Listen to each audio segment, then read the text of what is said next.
Hey guys, it's Matt. All right, Chapter 10. Your adversary here in the game of life never wants you to wake up, for its very existence depends on you remaining asleep. Only then can you feed it energy. It's 2023 right now, and thus far the reality ruse has been extremely successful around the world.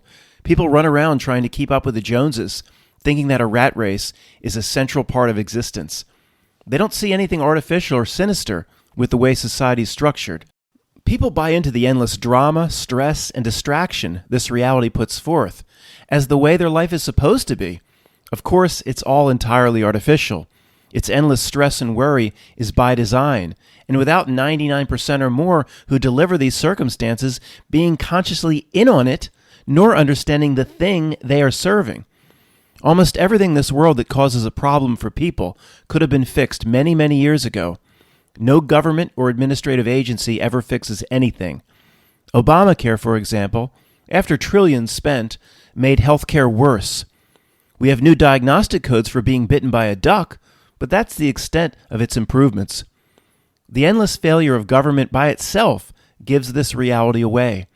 How it has structured society to impede real people is evil genius. Very close to 100% of those working in government are not in the know. They're not in on it. They're not trying to sabotage our spiritual journey by making systems of the world worse. They would think this book is written by a lunatic. They all believe they're doing the best they can. That's the evil genius of this system. How it works is simple. The system or screen only allows people into positions of power who are not capable of fixing anything, while at the same time rewarding those who make the world even more screwed up. In other words, a good, smart person like you and I who could actually fix things would never be allowed into a position of power in this world. I don't know exactly how the screen accomplishes this amazing phenomenon, but simply look around you. Examine your city, state, and federal governments, its agencies, etc. It's a delinquency fest. The top politicians are all loathsome creatures because the system promotes the most degenerate Oompa Loompas to run the chocolate factory. People will run their scripts to make excuses as the palace guard. How many times have we heard this sort of bullcrap? Matt, no moral, intelligent person would ever want to be president of the United States. No one would want to be a top politician. It attracts the corrupt and the loathsome, Matt. The good people of the world want to do other things. Bullcrap. The brainwashed around us always have a prepared line or script to explain it away. The response is correct in one sense, but wrong in the other. Of course, top positions in government attract sociopaths and that sort, but good people would still certainly want to be, say, Senator of the United States for many reasons. I mean, people generally want prestige, status, fame, wealth, and some actually want to fix things. However, I say again, any good person getting into that position would never be allowed, and if allowed, no good would ever come from it. This phenomenon where somehow the screen has put degenerates in place to destroy society or make everything worse now extends to all aspects of government and big business. It's now in the process of spilling over into other parts of society where it seemingly did not exist in the past. Since, say, Disney bought Star Wars and everything else that George Lucas owned, they've destroyed the legacy of it all, including their own beloved characters like Peter Pan and the Little Mermaid. Most recently, they've castrated Indiana Jones, making him some sort of feeble alcoholic. In the new movie, I hear, we sensed back in 2015 that all of this destruction was happening on purpose, and today that's confirmed. It's on purpose from the screen's perspective, but it's likely not on purpose from the lower minions' perspective. Maybe a Duke of Hell like Kathleen Kennedy, a higher-up in Lucasfilm and Disney, knows what's going on. Maybe, maybe not. But the people making these horrible movies and destroying these characters are generally trying to do the best they can. Remember the principle we're talking about here, putting bad people in place. It's just that these biased and talentless minions are not capable of anything that does not destroy what was once good.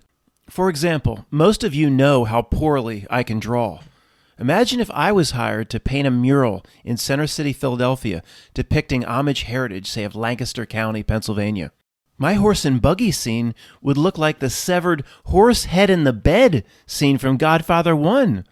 So you see, hiring me to do the mural to assist in promoting Amish heritage would end up destroying it. That's what's being done across the board in the entire society. It's a delinquency fest. One need only examine their own politicians at all levels to see how useless they are, making their own countries worse across the board all over the world. We know that these thousands are not in on it. They're not getting secret orders from Skeletor. Yet the pendulum only moves in one direction, towards greater corruption and destruction. Is, say, what's happening to Disney the same process? I believe it is. The screen reality somehow sees to it that degenerates like Kathleen Kennedy rise to power, yet the degenerates are not able to do anything other than destroy. That's why they're there. Do most that are there know that's their role? At the lower levels, definitely not. At the level of that Duke of Hell, maybe. There's a scene in Matrix 4 where Smith looks down at the urban jungle below from his window in his office up in the skyscraper and says to Neo or Mr. Anderson, looking down, he says, "It's so perfect, it can't possibly be real," or something like that. Now, this is true in many regards in our own society. Society and culture as it's shaped by the outer ring or screen seems 100% real to our family and friends. Everything, quote, on the ground, part by part, piece by piece, can only be interpreted as real if you're in the middle of it. But how it all comes together as a collective society is not real. I don't have any other terms to put it. It's crafted. It's a script. It's artificial in many respects. Our adversary has access to many reality buttons and levers that we don't understand. The minions are the men and women on the ground and the role players. The first grade truther blames the minions and sees the minions as the final boss level. It doesn't see the outer ring or screen as the overall maestro. These first grade truthers would blame Tom Hanks's officers on the Green Mile for the executions themselves. No, they simply pull the lever and are directed by something else. It's all rather interesting to debate, but we don't need to know the specifics of how it's done. We simply need to recognize, as we have, that it's being coordinated as a whole, a demonic symphony, if you will. There is no need to point at one particular Dracula. The destruction of decent society and culture is likely a blend of intentional and unintentional acts. Either way, the result is the same, and stalled century is one way it gives itself away. No good movies, no good music, endless clown politicians, more government waste, more companies who now require a designated pronoun to be in the signature line of an email. That's something 99% or more in the company don't want. That's something 99% in this country don't want, yet it exists. Somehow, some way, it's forced down people's throats. We see how unnatural this is. Our friends and family don't. Now let's look at a more simple example about how the outer screen works through its minions to distract real people from the road less traveled. I'm sure the guy or the girl who invented email made a lot of money and say he thought he'd done something great for the world. But that invention ruined hundreds of millions of lives because corporate people can never again leave work behind. I'm sure that person responsible for email was trying their best to help the world. However, if the new tool or technology gains popularity and becomes universally adopted, it's assured it will be something that ends up hindering a real person's spiritual journey. This is why the screen reality allows certain new inventions to become popular. Nothing truly useful would be allowed. Sure, a few exceptions can be cited, like a washing machine saves time, right? I'm going to let a few things slip through. I'm not saying every mousetrap ever created is evil or serving the outer ring. I'm just noticing the general trend, which has become obvious at this point, especially when examining technology. I firmly believe the proof is in the pudding here. It's a very simple question. Has your life been fundamentally made better from tech? Do all those computer chips in your car, backup cameras really make your driving a wonderful experience versus driving a 1977 VW Bug? All those features is just one more damn thing to break. By the time people get used to all the shit on their phone and they get comfortable with their phone, it's time for another one. Because everything works a bit differently the next time around when you get a new one, it all has to be relearned. Twice a year, my own personal example, Apple asks me to download a new iMac operating system. It seems like more than twice a year. When I do it, after this long process of waiting and whatever, there are no improvements to the computer, I assure you. My iMovie is still frozen up. GarageBand is still a garbled hell. I reload it time after time until the drivers finally kick in. Well, what's the new operating system for? It fixes nothing. But there are little tiny changes there to piss me off. Like how I navigate to the sound input. The last time that changed. Input and output on choosing a microphone. It wasn't where it normally is. I had to relearn it. Okay, it's not a big deal. Only takes me a few minutes to get the hang of the new System Tools interface. But our adversary here on Earth is a chaos lord of incremental distraction. Yes, I'm saying it's all on purpose, without anybody responsible for making the change, believing they're doing it for the reason that I'm saying it's being done. This would be lunacy to anybody stumbling upon this video. I've studied it in detail for too long. It's not how the minions operate, it's how this thing that hangs over the minions that I'll eventually call Notnilk or the outer screen operates. In this one particular example, if they really wanted to help people, say in this part of technology, Windows today would look almost exactly like it did 20 years ago. It would look like the Windows interface that we all liked and we all felt comfortable with in the year 2000. When you think about it, there's no reason to change the interface on what people become comfortable with. You tell me, if this is such lunacy, why it changes every single time. Right now, we're in the weeds on one aspect of tech, so let's back up 100,000 feet and look down. Most modern problems could have been fixed decades ago through the correct application of technology. But decade after decade, our lives get more stressful and complex, and this is all on purpose. Technology is the main contributor to that, but it's heralded as the savior. If tech was allowed to be used correctly, it could be a tremendous benefit to people. But useful improvements to life and society itself are not allowed. Medical cures are not allowed. Government efficiency of any kind is not allowed. But the next release of iPhone is, and it will have 1,000 shitty apps that look different than the last version you had on your old phone.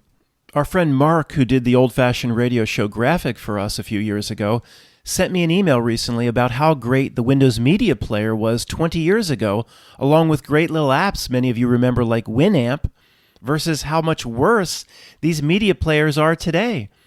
Again, these are just a few small examples amongst thousands we could cite. Ice machines and a modern refrigerator last about 2 years before more plastic piece of shit parts are needed from China. And it'll take about 4 months to fix because of a supply chain problem that the outer ring has somehow cooked up. All of this is not an accident. It is 100% intentional without anyone working in one of its thousands of systems actually trying to sabotage anything.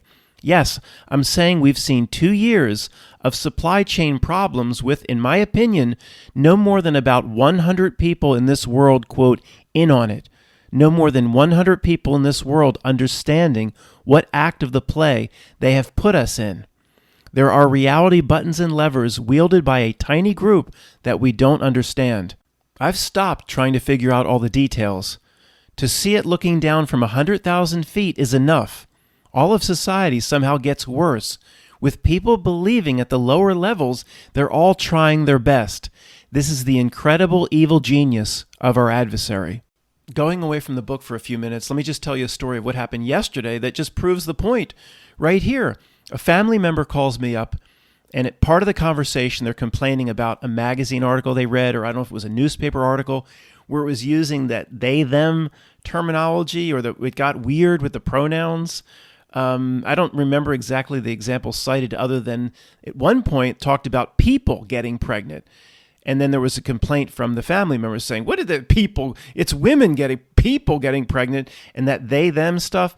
So to demonstrate what I'm talking about here, and of course I've never hit them straight on with conspiracy, I said, well, how do you think that works when we know that 99% of the readers, say, of this article don't want the use of those sorts of pronouns? They don't want that, right?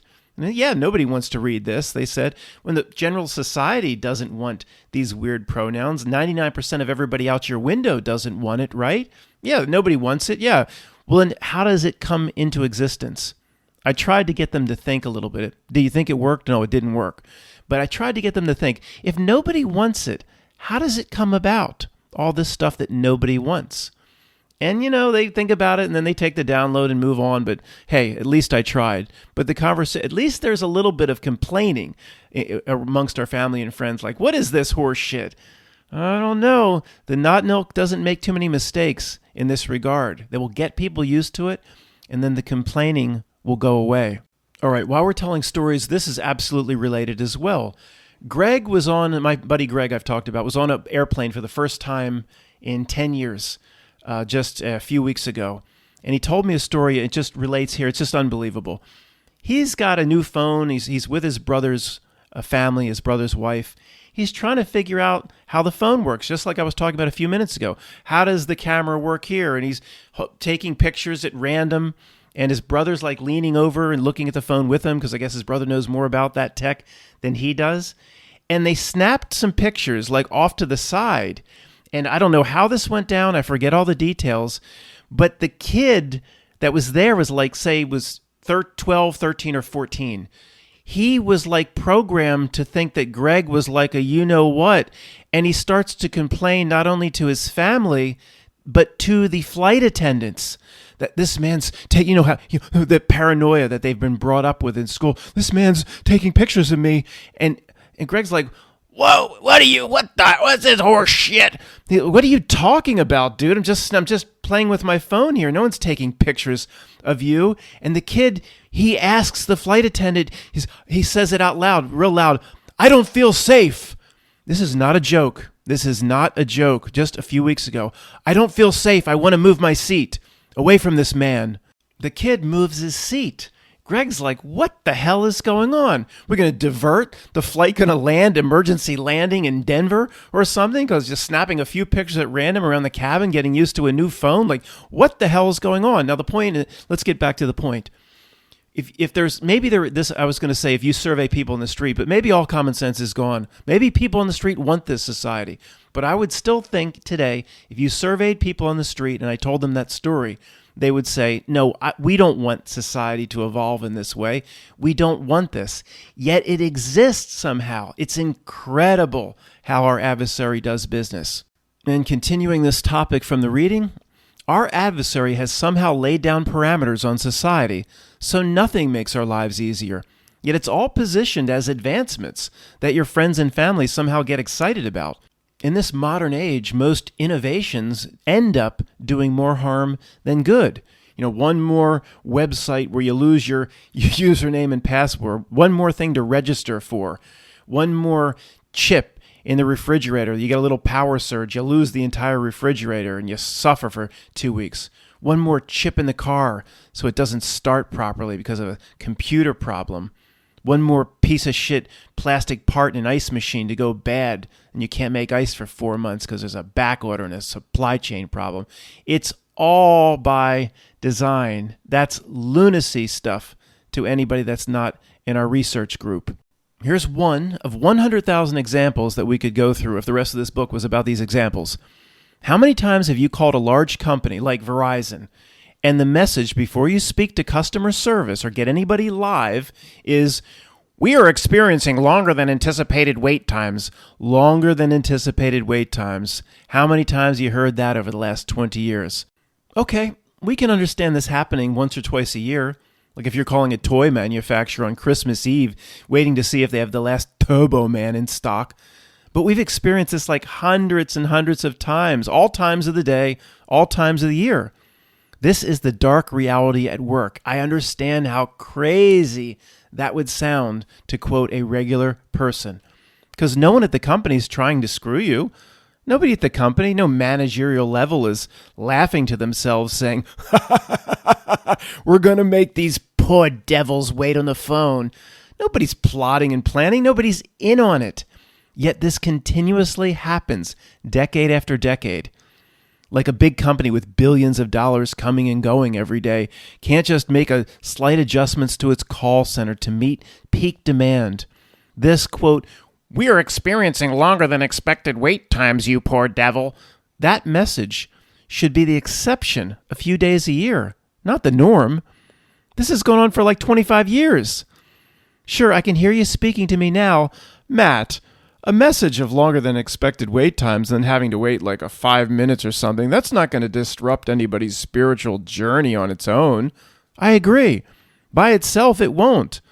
But the dark reality is a master of executing millions of tiny, quote, spiritual paper cuts, and it understands how its tiny actions collectively add up. If you multiply the size of the population, the total population, by the number of its tiny actions, by the decades it can deliver those actions and its same bullshit on people. It seeks results that are cumulative. Its evil genius is how it sees the whole of its actions and the long-term results, while getting the individual that's getting screwed to only focus on that, say, 5 minutes. The individual only focuses on one event at a time. We, in our community, per research, have been able to see the whole of how the dark thing operates. Our friends and family, well, that's just bad luck. Oh, that's just one bad politician. That's just a coincidence. Oh, that's just a synchronicity. They don't see the whole. They never do.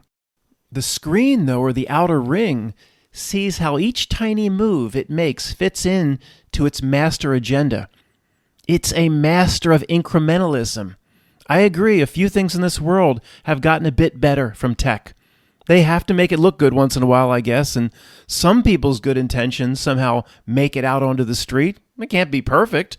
The Palace Guard would just cite these few trivial examples and minor things like, well, when you go to the airport, you don't have to need a paper ticket like you needed in the 80s. Yeah, okay, you're right. You don't need a paper ticket when you go to the airport. Oh, hallelujah. How has tech made everybody's life great? I mean, these are trivial giveaways compared to what the technology could do if it was allowed to do it, if it was allowed to actually improve people's lives and society. Okay, that's pretty clear. Quick story in this regard. I remember being on the phone with United Airlines it was either U.S. Airways or United Airlines in 1997 or so, because I was living out west, but I'm stuck back east around Christmas because of a snowstorm. Canceled flights, all this stuff. After being on hold for 30 minutes, it would then hang up on you. And this happened twice. Okay, I needed to get back to California. It happened twice. You know, you hear hold music. 30 minutes. It would hang up on you. Third time I finally got through to somebody and I got a flight out, the next day. It doesn't screw you that directly anymore. Now it screws you under the guise of a wonderful new innovation. Another example of 100,000 more we could talk about is how cell phone messages say the same damn thing after the personal message. It's the same computer voice for like 30 years now. Your call has been forwarded to an automated voice messaging system. Is not available. At the tone, please record your message. When you've finished recording, you may hang up or press 1 for more options. Fuck you. What's the point of that message? 25 years ago, I guess, it was easy for somebody to explain it away, an attempt for people to use more of their limited minutes, extending the time they have to spend on the phone. That cumulatively adds up to wasting millions of minutes. Well, counting minutes doesn't really exist today, does it? I mean, what is that dumb message still doing around? I think that's Verizon. I don't know what the other carriers do, but what the hell is going on? Like if people just hear a beep after my short message, hey, it's Matt, leave a message, beep. I'm like, they have no idea what to do. They need that message, the same instruction, thousands of times every decade. Look, the dark reality, I'll eventually start calling Not Nilk as this book goes on, is a master of incrementalism. Okay, I hear you. A computer message, Matt, before a beep is not going to disrupt anybody's spiritual journey. No, but collectively and as a whole, the screen is a master at disrupting one's goals. It will take a single second anywhere it can get it. If it takes an extra second from 1 billion people a day, what does that amount to per year? What does that add up to in 100 years? This is the way the outer ring of reality, quote, thinks, lacking a better term for it. I don't want to personify it. The outer ring of reality of the not elk does not deserve to be personified. It does not walk and talk. I don't think it thinks. It is not Satan, the way Satan is depicted, in my opinion. This evil or spiritual adversary can't be personified, just as an egregore, for example, can't fully be understood, because it's likely you can't carry on a conversation, say, with an egregore.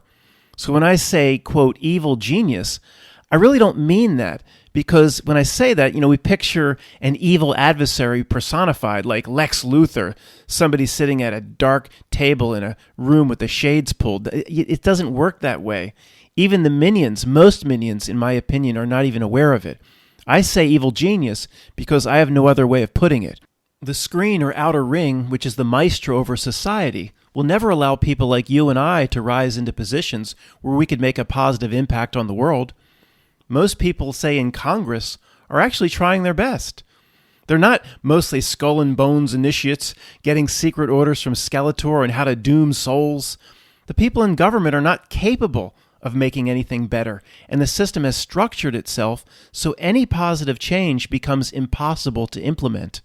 Congressmen and senators are simply massage therapists hired because they have no arms. No system that you are told is there to benefit you is actually there to help. It's all there to disrupt your life mission while making itself more powerful as it learns new techniques to steal more energy from real people. The complexity of government and Congress ensures that nothing of significance can ever be fixed. Again, Obamacare was called a failure. It was not a failure. It did exactly what it was intended to do under the guise of trying to help people. It did exactly what I call the screen or not milk wanted it to do.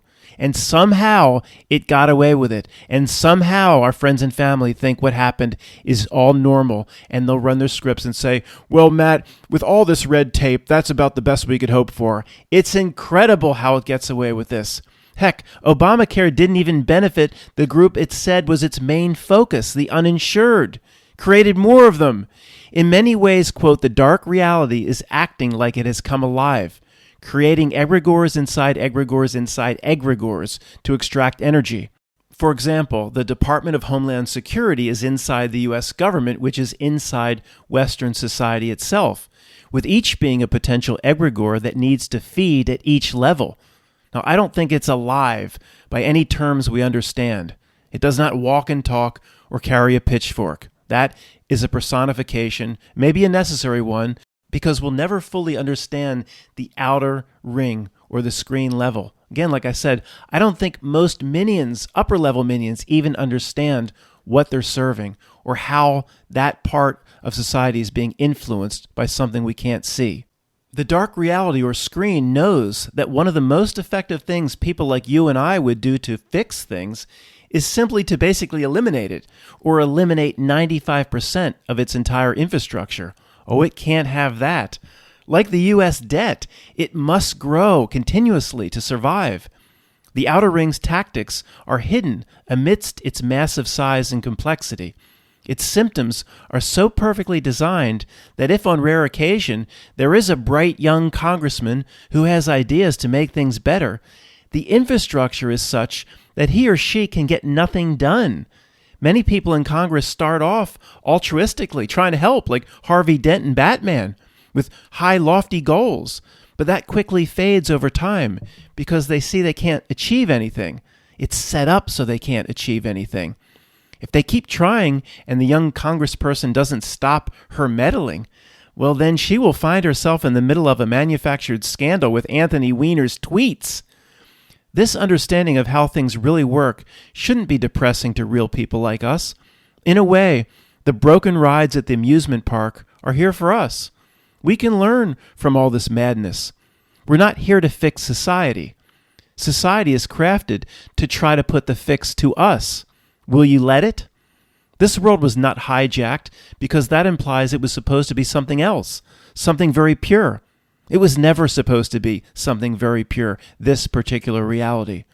No, this world is supposed to be low and screwed up in order to serve up its lesson to us. In Star Trek lore, the Kobayashi Maru simulation was supposed to be brutal on a young captain looking for promotion. The Kobayashi Maru was not Kirk getting a blowjob by a young Japanese ensign. This life is the Kobayashi Maru. Nobody escapes death. We're forced to come face to face with our mortality here, something we likely can't experience anywhere but here or in a place like this. A few years ago, I realized because when one engages in the type of research that we do and tries to figure it out, the endless complexity that it throws on us means the answer is extremely simple. There's no doubt about that. Everything here is an inversion or a refraction. There's so many things here to read and occult books and lectures to listen to. It's all by design. Throw it all out. Always resort to the simple.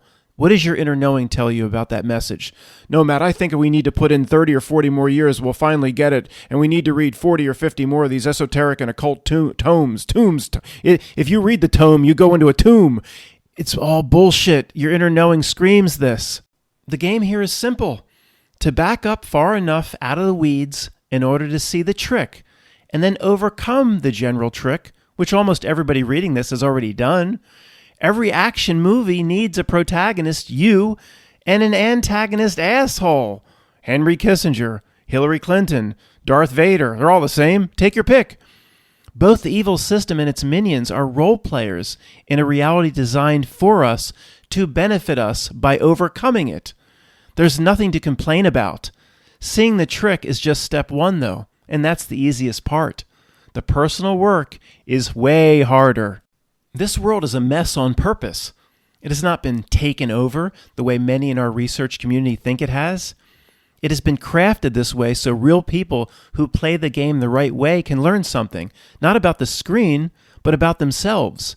All of us, me included, have spent too much time studying the outer ring and screen. The outer ring and its minions are allowed to exist by the creator of this reality system because observing the asshole dark and learning about it gives us clues about ourselves. It provides an experience here likely we can't get anywhere else. If this game was too easy, there'd be no point to it. All the bad guys here, even the screen itself, serves a role that benefits the few of us who can take advantage of it. The outer ring of reality needs to put forth a world of stress, fear, hate, worry, anxiety, etc. times a million, so it can feed and grow. Although it's definitely a role player here, maybe it actually can win. Who knows? It doesn't matter to us. We are our own personal journey. We win ourselves. We're not here to bring in a collective win for all of what we call humanity. If it can win, it matters not to us because we will win on our own. Okay? It may seek a collective win. We will do what we need to do and get out of here. It must eat a lot these days so it can continue to play its role. The energy it collects is its reward. In my opinion, it's reward from the creator of this reality system for going to work each day and doing its job. It's allowed to feed by who or what originally designed this reality. How else can this thing here, our adversary, be paid, if not in energy? It has no interest in skeet ball tickets or My Little Pony dolls. How else would it needs to be paid in energy. What else would it want? It makes perfect sense when you see it like this. This is essentially why money is the physical representation of energy, and money in a way is a translator or converter of energy. In my opinion, even the outer screen layer can't see the final big picture that we can. It has a role to play, and its focus is limited to that role. The Terminator in the movie had a simple yet cold job to do.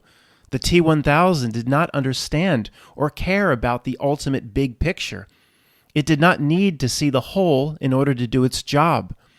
Per what we talked about just a few minutes ago, I think it sees the big picture in terms of its long-term strategies to implement in order to fulfill its role here, but I doubt it understands any bit of the biggest picture, say the reason we're here, and what may exist outside of this place, I can't comprehend, in my opinion. It is limited to this place.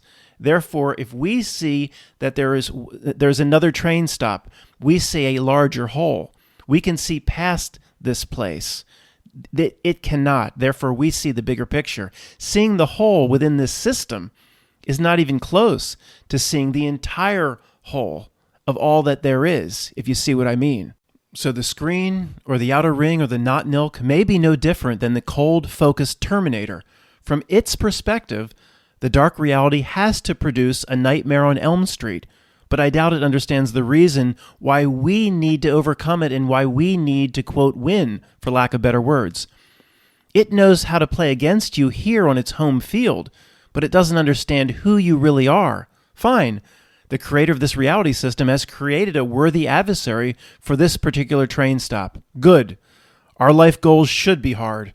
If it were easy, there'd be no point in playing this game. How great would the escape room be at the mall if when you walked into it, the stoner who took your ticket handed you a laminated map with the exact 666 steps to get out? That's no fun, man. But of course, that exists now here with YouTube videos. See, the YouTube videos will tell you whether to go into the light, not go into the light, search for this, do this at death. All the YouTube videos will tell you the YouTubers were able to overcome what the creator of this reality system could not. The YouTubers found a glitch or a hole that the reality system creator didn't even foresee. So these YouTubers are greater, it seems, than the creator of the reality, because not only did they find the glitch, but they're still talking about it on YouTube on how to beat this reality, and the creator of the reality hasn't fixed it. Well, Matt, what are you doing then? I'm not doing anything like that. Most of what I've done for 14 years is we work together to see the trick and overcome the trick. Today we have a very good idea how the trick works, but we see there's another part. Doing the work, whatever that means to you. I'm not giving you no answer. Turn left here or go into the Bardos here. When the blue light comes, duck. I'm not giving any instructions or anything on how to beat. There is no. You know what the instruction is? The instruction is like go into a gym, put the training in, run the marathons, do the work, get yourself into such a spiritual state or being that it won't matter. You don't need to follow no steps. Do the work is what I preach, and the work is specific. Your work is not the same as my work. I ain't giving nobody no instruction codes. I wouldn't insult your intelligence. So every experience we went through in life, every hardship, everything we learned, everything we overcome, it doesn't matter. All you need to know is how to beat the light trick at death. How does that resonate with your inner knowing? I'm not doing no more work. I know how to beat the light trick at death. I'm just going to sit here and put my feet up until I die, do nothing, whack myself off. I got it made. Just don't go into the light. Well, what are we down here for? What's the as above, so below for? What the hell are we doing down here? Doesn't matter. Just avoid the light, right? It's that simple. It's just ridiculous. We're in the damn gym now, the spiritual gym. Well, don't sit in the back and whack yourself off. Get on the machines. Get on the treadmill. Do the work. As above, so below. What we do here pays dividends. Won't matter what stupid light comes. That's what I preach, if you want to call it that. So to summarize this chapter, of course, the masses, the people around us, friends, family, they're all fooled to take this life very seriously. Everything is here. The essence of their being is right here. And the atheists don't believe there ain't nothing more. Most who are reading this or listening to the sound of the words coming out of my mouth right now, we were just as fooled at some point in our lives as well. That's okay. We need to be fooled at least for a few decades. The difference between you and I and the masses is you have overcome the trick and, more importantly, started to change yourself by seeing this as a place to do a certain type of work. It doesn't want you doing that work. That's the nature of what the trick is for. That's what its distraction is for. The masses go to their graves 100% fooled, right to the moment of death, actually proud of the life they lived, proud of their job title and the material things they were able to amass, proud that they fed the beast every day and did exactly what it wanted them to do. All they did for their entire lives, think about this, was feed the beast. Right now, someone is saying over another's grave, he's dead, but he did really well for himself in life. His family should be very proud of the life he lived. You know, he had 2 speedboats, and I heard that he once performed a sex act on the back of the magenta one. Oh, wow, man. That's really something. That's a life well lived. It sure is. 2 speedboats, man. Boy, if I could get there someday. I'll close with this story. When I was a kid, living at my uncle's house for a few summers in Ocean City, New Jersey, there was a Goomba that cruised around the bay in a giant cigarette speedboat called Wet Dream. I'm not joking. Wet Dream on both sides.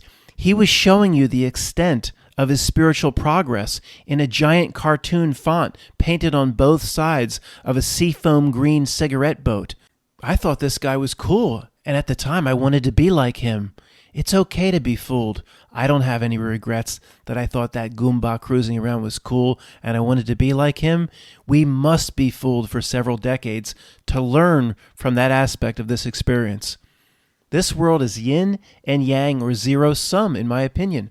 If a person fed the beast their entire lives, that food came from somewhere, right? The energy the outer ring needs is not satisfied by McDonald's gift certificates. Its sweet ambrosia is the emotional energy of real people. The more negative, the better.